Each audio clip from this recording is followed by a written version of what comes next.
लोहसरमध्ये राजकीय स्फोट, शेकडो युवकांचा भाजपमध्ये प्रवेश. अक्षय कर्डिले ठरले युथ आयकॉन. पाथर्डी तालुक्यातील लोहसर गावात आज राजकीय भूकंपच पाहायला मिळाला.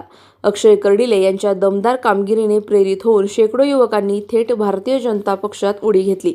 हा प्रवेश सोहळा पृथ्वीराज आव्हाड यांच्या नेतृत्वाखाली जल्लोषात पार पडला.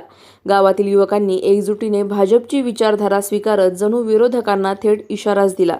विकास, दमदार नेतृत्व आणि स्पष्ट भूमिका या तिन्ही गोष्टींमुळे आम्ही प्रभावित झालो, असं नव्या कार्यकर्त्यांनी स्पष्टपणे सांगितलं.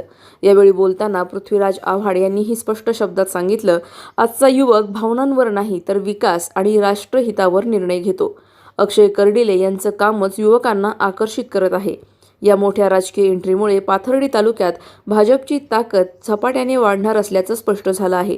विशेष म्हणजे या घडामोडींमुळे विरोधकांच्या गोटात खळबळ उडाली असून आगामी निवडणुकांमध्ये याचे मोठे परिणाम दिसणार हे निश्चित.